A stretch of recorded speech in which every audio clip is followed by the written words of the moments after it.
tegu būna visas epizodas viešas, nes pakankamai jautri situacija ir man atrodo, kad vertinga išgirsti tiems, kas ieško tokios informacijos. Tik tai mano vyras, kukulius užkukuliuotas, kad jisai būtų laimingas, patenkintas, tik tai pavalgęs. Mūsų problemos šeimos yra neįspręsta. Jo sprendimas pro duris lauk, toliau baliavojam. Jūs gyvena dabar atskirai, tavo iniciatyva. Sakau, ar galėsim kada pasikalbėti? Sako, kad nebėra ką kalbėti. Sakau, aš manau, kad yra dėl to, kad mes turim vaikus. Tavo šitas veiksmas, jis iš esmės yra vienintelis teisingas veiksmas, kuris leidžia pabusti žmogui. Kažkada man užsiminiau apie tas tokias knygas, kaip patinka saviugda, atsirado čia psichologija, ta prasme. Tai būtent reikia terapeutų.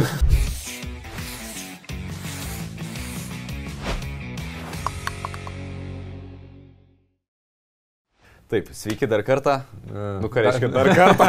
Mes filmuojam iš eilės, jie tai žiūri kas 2 savaitės. Tai sveiki, mėly mūsų žiūrovai, paspauskite iš karto prenumeruoti, jeigu žiūrite ne pirmą kartą. Jeigu pirmą dar pažiūrėkite, ar norėsite prenumeruoti. Jeigu nepaspausite prenumeruoti, neleis YouTube'as jums žiūrėti toliau.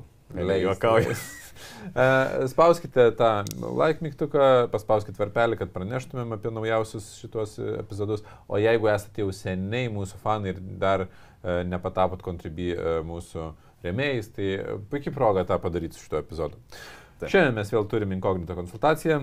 Sandra pas mūsų svečiuose. Taip. Labas, Sandra. Labas. Sandra, ar galėtum nupasakoti trumpai situaciją ir kokį iššūkį norėtum šiandien aptarti, nes vis tiek turim tik pusvalandį laiko. Situaciją net neįsivaizduoju, kaip reikėtų nupasakoti trumpai. Ir, kažkaip pradėsiu, kažkaip pabandysiu. Ta prasme, gyvenam 15 metų drauge, santuoka 8 metai, yra 3 vaikai. Pirma dukra mano iš pirmus mano, nesantuokos, bendro gyvenimo kartu. Ta prasme, metai bėgo, vaikai gimė, namus statėm, bet visą laiką tas toksai buvo, vyras, ta prasme, jaunesnis truputį buvo, bet visada toksai buvo mano, kad tas stoka to šnekėjimo, to išsikalbėjimo. Įsimylėjimas, aš ten turbūt buvau įsimylėjusi iki ausų, nieko nemačiau. Tik tai mano vyras, kukulius užkukuliuotas, buvo aukščiau užkeltas ir būt netgi už vaikus, kad jisai būtų laimingas, patenkintas, tik tai pavalgęs. Kartais iš tikrųjų pamindavau, ne kartais, visada pamindavau iš tikrųjų savo norus, apie ribas, tai čia iš viso net nėra kalbų. Ir po 15 metų vyras sako, Sandra, pareik iš to savo nušvietimo, pareik iš savo to augimo. Kas čia atsitiko, čia ar tau klimaksas, ar kitą vyrą susiradai. Ta prasme, kad per tuos visus metus buvo daug, net nežinau kaip čia pasakyti, buvo labai daug iš tikrųjų priklausomybių. Dėl ko aš visą laiką nuleisdavau galvą, bus geriau. Žodžiu, tos grūdys šiai dienai man pradėjo lipti lauk, nes problemos buvo niekada neįspręstos. Dėl to šiai dienai turim situaciją, mano vyras negali suprasti, kaip čia taip atsitiko. Ta prasme, tų krizių pas mumis jau buvo daug. Tų daiktų švaistamų per langą jau buvo daug. Bet šita situacija jau, man atrodo, ta prasme, iki brendo, iki tiek, kad jau viskas. Praeitą savaitę, sakau, viskas. Maistos eikis namų, nes vėl buvo alkoholis. Sakau, mum kiša ratus tavo priklausomybės. Sakau, arba kažką darėm, arba taip. Tu čia nusižinai, tu čia nusikalbė. Tai kartais jau net nebeatskiriu. Ar čia iš tikrųjų ta priklausomybė, kurių čia tas augimas nebepadeda, kai aš domiuosi dėl tų santykių ir kažką galėčiau pakeisti, ar čia jau iš tikrųjų rimtesni tie dalykai yra, kurių ne mano jėgoje pakeisti. Gerai. Tai jūsų dabartinis statusas yra, jūs išsiskyrėt bent jau fiziškai gyventi, ne? Ir jūs turite 2 bendrus vaikus. Apytiksliai vaikų amžius, tiksliai gali nesakyti, kad ne, bet jie paaugliai ar... Paauglys, vienas paauglys vaikas, kitas darželinukas mažiukas. Supratau. Ok. Ir tavo pagrindinis klausimas, kurį tu norėtum aptarti, koks yra visame šitame, viso šitoj surutinės. Čia aš jaučiu, kad yra dabar kalnas klausimų, kuriuos galima aptarinėti. Pirmiausia, kai aš jums rašiau, tai buvo tas toksai, kaip prie jo prieiti, kaip kažką pradėti. Ta prasme, ant tiek yra žmogus blokai užsidėjęs, kad yra situacija, mums ją reikia spręsti. Tas jau buvo išnekama metais. Problema neišeina. Man ten buvo depresijos, panikos atakos, ten išsigydžiau pati kažkaip tik per knygas, per seminarus. Tas vėl kažkaip sugrįžta, sako, aš jaučiuosi blogai. Mūsų problemos šeimos yra neįspręstos, taip ir taip. Jos sprendimas, pro duris, lauk, toliau baliavojam. Man tas visas lieka vidai. Ir tas toksai, kad aš galvodavau, kaip, ar aš prie jo nemoku prieiti, kad pakalbint, bet nebežinau, kartais sakau, ar čia jau save kaltint, ar jau čia ką kaltint. Gerai, tai tu atlikai veiksmą, jūs gyvena dabar atskirai, tavo iniciatyva. Gerai suprantu, ne? Skaitasi taip. Ir kokia jo dabar, koks jo pastangos kurti, atkurti, analizuoti, ar toliau baliavoti, kaip vyksta dabar santyks? Jo pastangos yra tokios, kad griovė viską ir sugriovė, tai va dabar džiaugis skatina. Aš manau, dabar bus instinktyvios reakcijos, jos didelė grėsmė, ką tik čia viskas suirė, daug aiškumo čia nėra. Man žinai, kas šitoje situacijoje piešiasi, tai tas scenarius, apie kurį aš nenoriu, atrodo, kalbėti, nes jis nėra labai gražus, bet jis vis tiek egzistuoja. Tai kai jūs išsiskiriat, santykiai, tai jūsų nepasibaigė dėl to, kad jūs turite 2 vaikus. Ir jums teks toliau bendrauti. Ir čia yra, žinai, ta iliuzija, kurioje žmonės gyvena, kad, viskas, mums čia nepavyko, skiriamės ir išspręsim problemas. Bet skyrybos kai kurių problemų visiškai nesprendžia.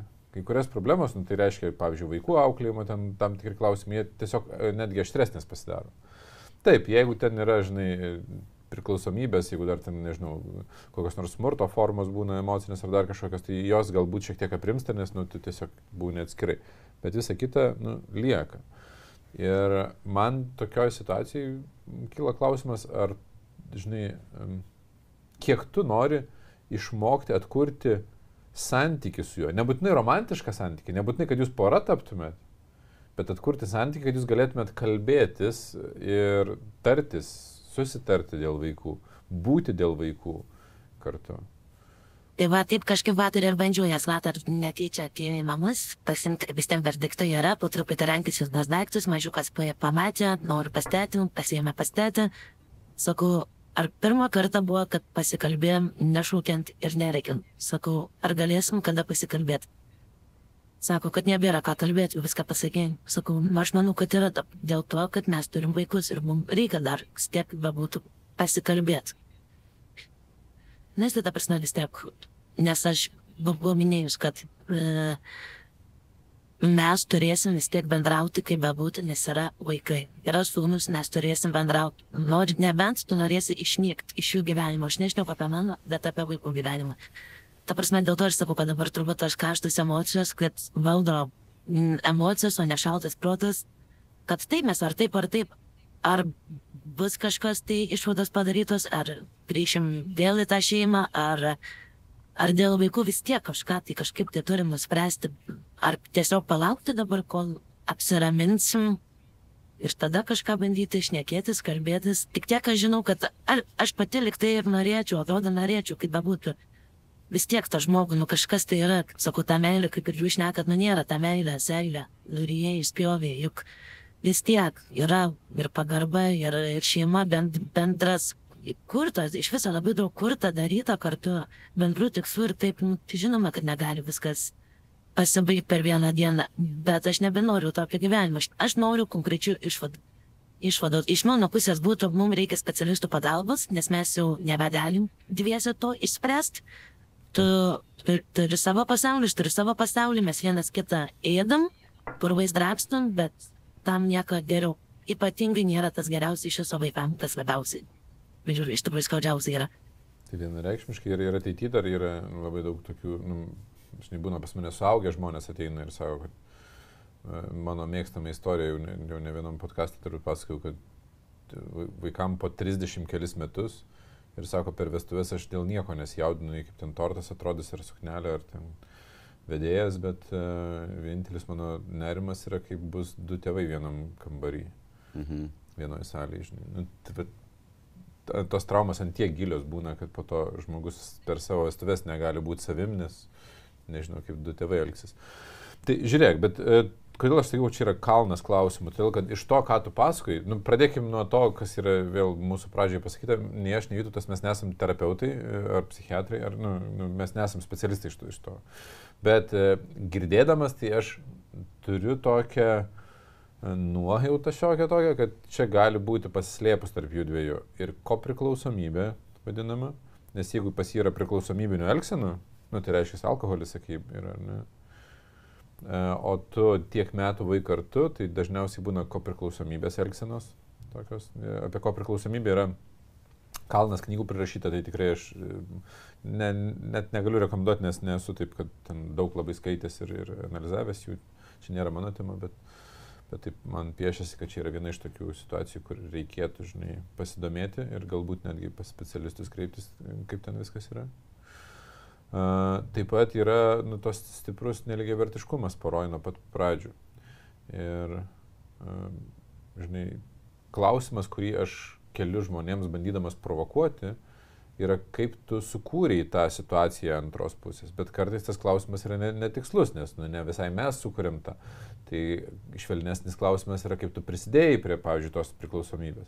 Bet gal net ir šitas klausimas nėra tikslus, nes gal net ne tu prisidėjai prie tos priklausomybės. Gal dar tikslesnis klausimas yra, kaip tu neužkirtai tam kelio arba toleravai tai. Tai čia va tas ir būtų tas, kaip va šitiek metų, va visus tuos metus aš toleravau, va kam esmė. Ir po 15 metų jam yra šokas, kodėl tu nebetoleruoji, tai kas dabar tau čia atsitiko. Ir dėl to, kad aš nebenoriu toleruoti, va kam esmė, man nepatinka, man skauda. Sakau, tu turi priklausomybę, o man reikia gydytis, nes aš jaučiuosi psichika mano visai pavažiavus. Bet, ta prasme, aš taisau šitaigi mažiau čia, taip, taisosi mažiau, bet man to neužtenka. Aš turiu šeimų istorijų, kurios kovoja su priklausomybėm ir visą laiką ribų brėžimas su labai aiškiais veiksmais padeda išeiti. Tavo šitas veiksmas, jis iš esmės yra vienintelis teisingas veiksmas, kuris leidžia pabusti žmogui, bet tai nevyksta iš karto. Ir aš esu matęs vyrų, kurie iš karto pereina į tokį kačiuko vaidmenį, atleisk, atsiprašau, padarysiu viską, bet nebūtinai jie keičiasi. Yra vyrų, kurie ilgai pyksta, tas ilgai, tai kol emocijos verda, ten mėnesis, 2, 3 ir paskui pradeda nurimti, galvoti, eiti į santykį ir ieškoti atsakymų. Ir jie ateina ir sako, gerai, einam pas kažką, pabandom, eksplorinam atsakymus, perskaitom knygą. Ir tarp kitko, dėl vienos knygos yra viena lietuviška knyga parašyta apie gyvenimą su priklausomybėm turinčiom žmogum, tik neatsimenu kaip, tai aš po filmavimo surasiu knygos pavadinimą ir įdėsiu į aprašymą. Labai gera knyga, tikros istorijos ir sėkmės istorijos. Ir kitas dalykas yra žmonės, kurie neišeina iš to pykčio. Ir jie nepradeda ieškoti. Ir tavo vyras toliau gali būti tose priklausomybėse ir tu jau čia nieko nepadarysi. Tai esminis dalykas, kad pradėti tau susitvarkyti santykio taisyklės ir standartus, kaip tu bendrausi, kad tu būtum atvira bendravimui ir jisai galėtų ateiti, ne manipuliuoti tavim, bet iš tikrųjų ieškoti tų atsakymų, pagalbos, eiti kažkur ir taip toliau. Bet daugeliu atveju aš noriu padėkoti ir skatinti už nepatogius sprendimus, kaip tu dabar padarai, nes priešingų atveju pažadinti vyro, smalsumą arba realybę, kad jis suprastų, nėra. Nors tai be galo sudėtingas sprendimas. Taip, jeigu žiūrint į visą tą ilgą istoriją, jos tikrai per pusvalandį neaptarsim, bet jau nuo pat pradžioje, kaip tu sakai, pačiai pradžioje, kaip ten Populis, sakai, ar kaip Katulis, neprisimenu. Kaip Kukulė, jo, mažas visas. Dauguose visas toksai, oi, čia mano toksai kaip turbūt kaip vaiką, ne kaip vyrą, bet turbūt kaip vaiką. Čia atsikartoja leitmotyvas iš praeito epizodo, kur filmavom ir šitame epizode. Daugelis iš mūsų, ko norim, tai norim santykių, kuriuose ateitumėm vat į namus, ne, ateitumėm ir atsipalaiduotumėm, jaustumėmės saugus, ramiai, čia mūsų oazė, priimtų mus kokie esam ir taip toliau, bet kaip žinom, vat ne visada gaunasi. Paprovokuosiu, kad tai yra prasta priežastis. Netinkama. Jo, netinkama. Jis sukuria netvarius santykius. Finansiškai nesijaučia saugus. Į paskutinę vietą nugrūdam, nors šiaip tai turbūt vienas. Antra vieta dėl skyrybų. Aš neturiu naivios iliuzijos, kad nebus žalos. Nu tai jeigu Dovilė sakytų, aš daugiau tavęs niekada neįžeisiu. Nu come on, aš žinau, kad tu įžeisi. Aš turiu tokį posakį kai kuriems žmonėms, kurie bando prisimti atsakomybę už visas situacijas santykiuose, kad jūs neturit būti terapeutais arba psichologais ir taip toliau, kad tu galėjai arba turėjai žinoti arba mokėti išspręsti. Ne, jūs gyvenot, tu toleravai, taip, bet dabar yra puikia situacija, kada tu išaugi iš tos situacijos ir viskas ir sakai. Kai tu sakai, kad žinai, tas augimas lyg ir nieko nekeičia, tai panašu, kad keičia, nes daugybę metų toleravai ir galų galia prie taško, kur nebetoleruoji. Tai pas mus buvo čia ta prieš pusmetį buvo labai didelė krizė ir tada liktai jisai irgi išėjo 5 dienom, sugrįžo, ten šampaną nupirko, nu ir viskas, maždaug, va, pasibaigė, vėl šeima gyvena gražiai, nu bet ta prasme problema taip ir neliko įspręsta. Bet ir aš kaip žinau save ir jaučiu save, aš paskutinius metus labai daug augau į save, dėjau daug žinias, klausiausi knygas, seminarus ir žinau, kad mane šiai dienai tas sustiprino tą padaryti sprendimą, kad viskas, man gana, aš taip nebenoriu, skauda be galo, širdis plyšta, yra vaikai, bet viskas tam yra dalas. Kad aš norėjau pasakyti tik tai, kad prieš pusmetį aš nebūčiau taip išdrįsęs. Aš tikiu, kad aš padariau protiškai save tam parašiau. Super. Labai fainai. Nes, čia žinai, man yra skaudu klausyti dėl to, kas vyksta ir kartu iš tos pusės malonu klausyti, nes aš žinau, kiek saviugda padeda žmonėms, kai jie skaito knygas, klausosi, ir kartais atrodo, tiesiog podcastus kažkokius klausai, dar kažką, bet jeigu tu nuoširdžiai ieškai savo atsakomybės ir randi savo atsakomybę gerai, gal ne tu sukūrei, gal ne tu pristėjai, bet toleravai ir, žinai, randi tą atsakomybę, stabdai ir rezultatai gali būti visokie, gali būti, kad gal ir jisai jums ir keisis ir ta pora bus ir santuoka išgelbėta, o gal, žinai, jis nudreifuos atvirkščiai į tas priklausomybės. Mes už kitą žmogų, bet būtent čia yra tas ko priklausomo santykio turbūt esmė, kad mes už kitą žmogų atsakomybės prisimti 100% negalim. Tai aš taip ir supratau, kad mes kaip ir būtų turim kiekvienas priimti save su trūkumais ir privalumais, bet jau yra kas, kaip sako, jau virš limito, tas yra virš limito ir jau kažkam, kad ateina galas, jau tada ateina galas, arba taip. Ir dabar ta ateitis šiai dienai aš net neprognozuoju, žiūrėsiu paprieš, tik sakau, laikas turbūt viską parodys, bet tik tiek, kad aš jau žinau, ko aš noriu, kad, nebebus taip. Su šampanu atgal viskas, toliau esam happy family, taip nebebus.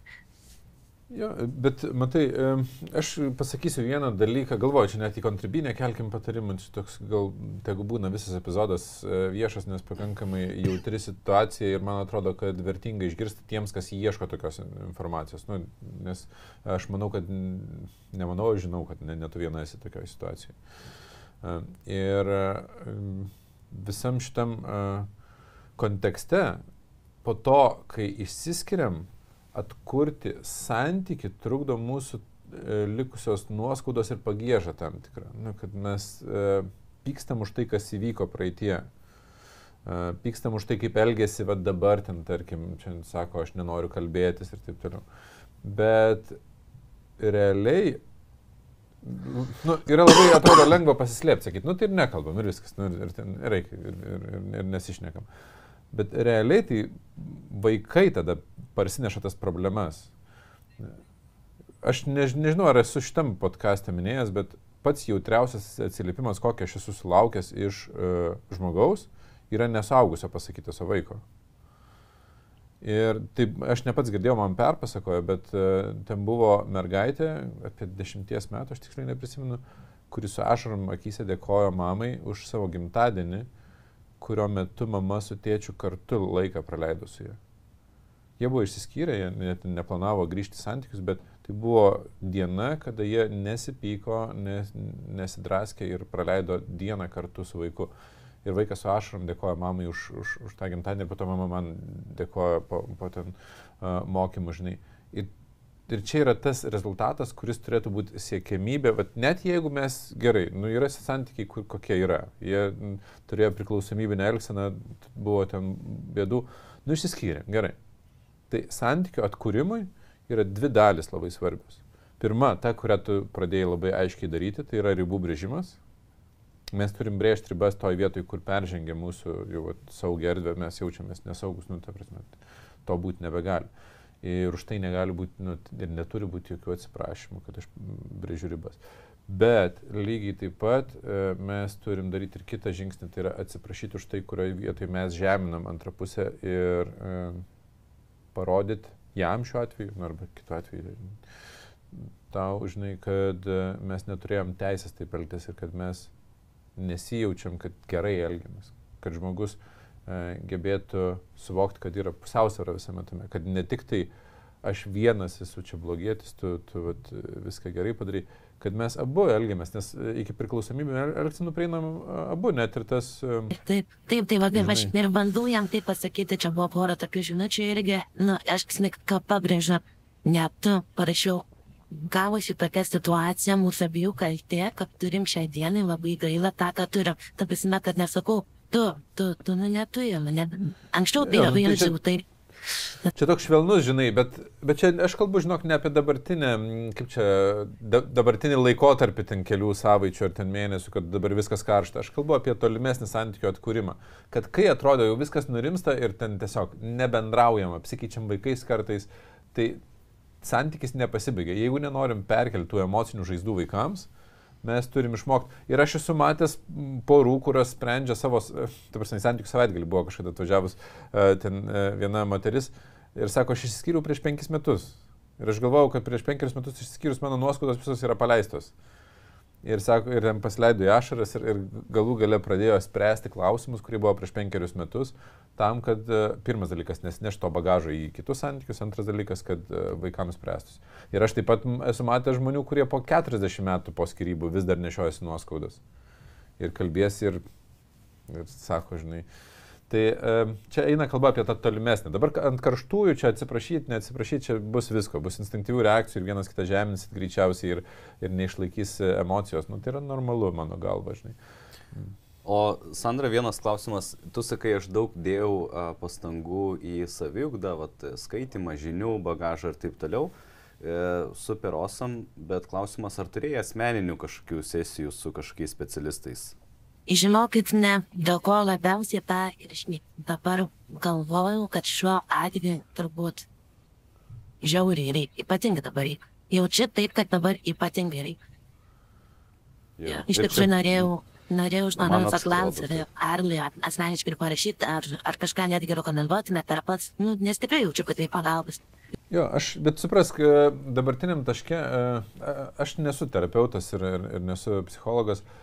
Aš tokiais atvejais, kai būna rimti skyrybų procesai vykstantis, turiu omeny ne teisinė skyrybų, bet tiesiog jūs skiriatės, ar ne, tai reikia nuolatinės pagalbos ir jeigu tu niekada nesilankysius, aš tai rekomenduočiau tau tiesiog išsirinkti psichoterapeutą ir pradėti lankytis tiesiog elementariai. Psichoterapija yra nuostabus įrankis, padedantis suprasti savo emocijas, suprasti, kas vyksta.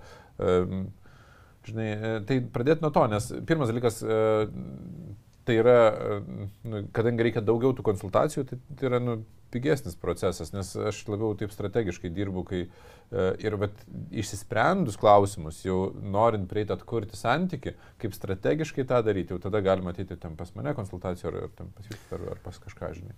Bet pirmam taške tai tiesiog, kadangi tu dar turi privalumą, tu gali, žinai, pas Lietuvos specialistus kreiptis, per Zoomą daro tas konsultacijas ir...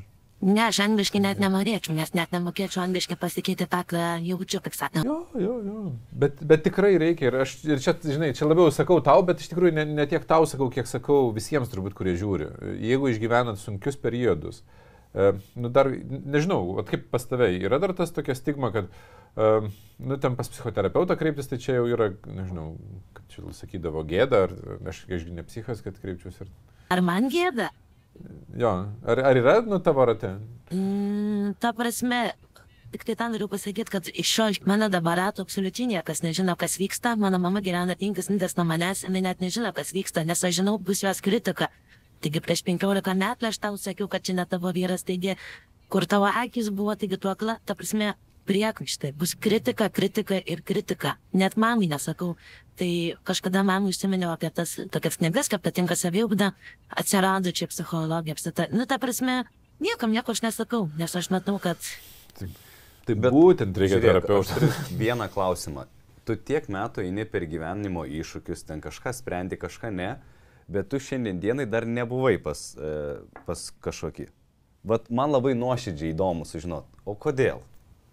Dėl to turbūt, kad žinok, kad, vyras sakydavo irgi, ką tu čia nesam manęs klausai, turbūt, aš nežinau, nejaugi man reikia tų svetimų, juk nereikia svetimų to pripažimo, kad jo tau reikia, bet tas toksai, net taip, sakyt. Bet va čia ratas, čia yra ratas. Kažkoks burtas, žinau, kad reikia, dabar jau ieškosiu. Ir vėl kažkur tai nustumė, bet man žinau, kad tikrai reikia. Ir taip sakau, su vyru, čia netgi užpraeitą savaitę sakau, man reikia pagalbos ir man reikės tavo finansinės pagalbos, nes aš, kadangi viena likau su vaikais, aš neišsigalėsiu mokėtis. Ką tu čia, kam tu čia reikia?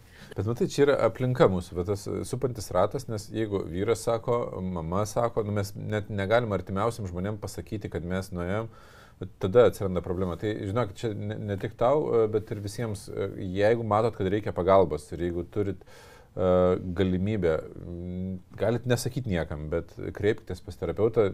Terapija yra puikus būdas. Aš pats esu praėjęs terapijos laikotarpį ir netmetu galimybės ir ateityje kada nors. Man šiaip net smalsu kartais yra imti ir save analizuoti kai kuriais klausimais, nes garsiai vardinus dalykus, savo emocijas labai fainiai yra. Tai visiems, kurie eina sunkiais gyvenimo periodais arba sunkius klausimus, sprendžia. Tai. Beveik visi, kurie susiduria su tokiais gyvenimo iššūkiais ir pasitelkia savianalizę, savirefleksiją, beveik visi būna labai dėkingi po to, nes labai daug išsineša naudos ir užtikrintumo jausmą, kad kitoj arba nepakliūsi į tokią pačią situaciją, vat ko aš linkėčiau, tavo jausmo užtikrintumo, kad arba nepakliūsiu, arba jeigu pakliūsiu, tai aš matysiu iš anksto signalus, žinosiu kaip elgtis, arba tiesiog jausiuosi užtikrinta, kad aš žinau kaip naviguoti toje situacijoje, nes krizių tai tikrai bus, bet nelauksi tiek ilgai, kiek dabar laukiai. Tai dabar sunku, aišku, tą, naudą tokį galbūt įžvelgti, bet tikrai aš esu garantuotas, kad su tavo mindsetu, patirtim, tu daug išsineši naudos. Vien jau tai, kad tu augi nuolatos jau tiek laiko. Bet kartais jau tas augimas gal viskas, atsibodo, kiek čia galima, paskui vėl kitą dieną, kad aš jau nebebūsiu tą seną Sandrą. Viskas, aš jau nuėjau kažkokį tai kelią ir aš nebemoku paprasčiausiai būti ta naivuolė, ta tokia nežinanti, ko nori, be savivertės, kur gali krypti kažkas. Jau žinau savo nuomonę, žinau savo vertę galų gale. Ir taip, tą turbūt man galima dabar ir atsieti, kad čia, kur aš dabar esu, ta prasme vis tiek, tai juk padėjo kažkiek tas žingsnis į priekį. Netgi, net visi tie sunkumai privedė prie to, kad tu pradėjai augti, nes kol nebuvo sunkumų. Aš norėjau sakyti, juk net aš šiaip dabar paskaitysiu aš knygą, seminarą, pasivertęs kokį nors.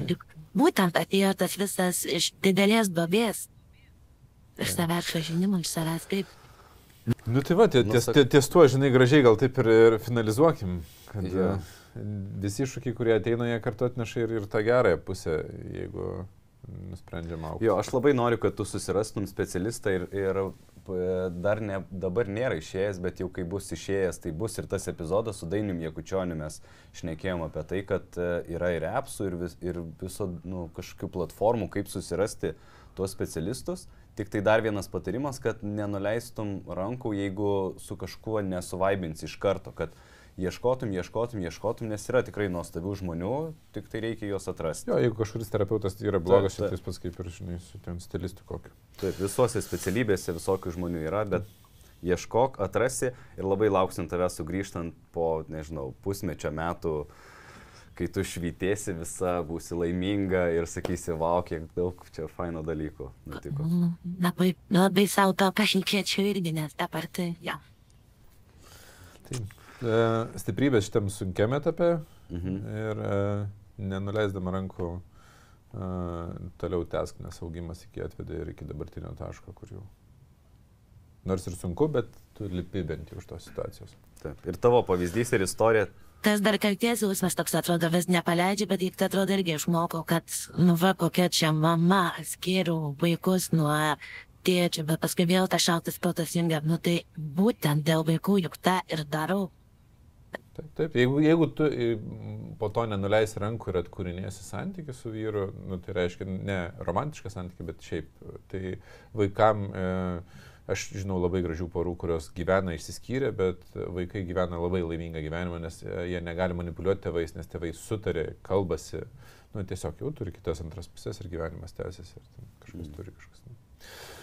Tai ačiū tau labai, aš manau, kad tavo, ir Gytautas aš norėjau pasakyti, kad tavo situacija galimai įkvėps ir nemažai kitų moterų, galbūt ir vyrų imtis pokyčių savo gyvenime, arba bent jau pradėti augti, nes tada galime išlipti iš labai klampių situacijų gyvenimo. Taip.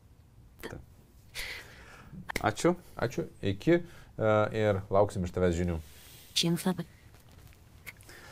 Aš dar kartą žiūrovam paminėsiu, kur jau minėjau ne kartą, kad kai žmogus sako, aš noriu skirtis ir priima sprendimus arba veiksmus, tai jisai nori ne konkrečiai su tavim skirtis, o su tavo elgsenos modeliais.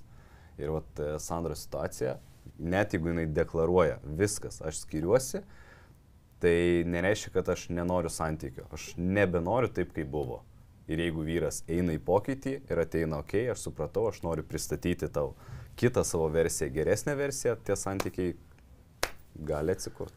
Taip, o tiems, kas mūsų neremia Contribui, tai pasakysiu, kad praeitame epizode buvo kaip tik panaši situacija ir mes Contribui padarėme aptarimą, kaip nebūti patogiai santykiuose. Taip, ten bus kaip tik tas papildomas epizodas. Šitam epizodui tada nedarom Contribui dalies, tiesiog visas epizodas jums.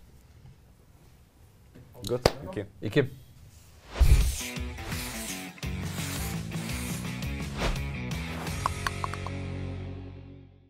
Daugelis iš mūsų, ko norim, tai norim santykių, kuriuose ateitumėm į namus, ne? Ateitumėm ir atsipalaiduotumėm, jaustumėmės saugus, ramiai, čia mūsų oazė, priimtų mus kokie esam ir taip toliau.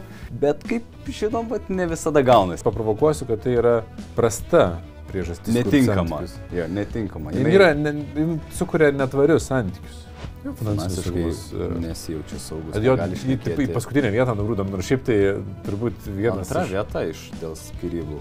Aš neturiu naivios iliuzijos, kad nebus žalos. Nu tai jeigu Dovilė sakytų, aš daugiau tavęs niekada neįžeisiu. Nu come on, aš žinau, kad tu įžeisi.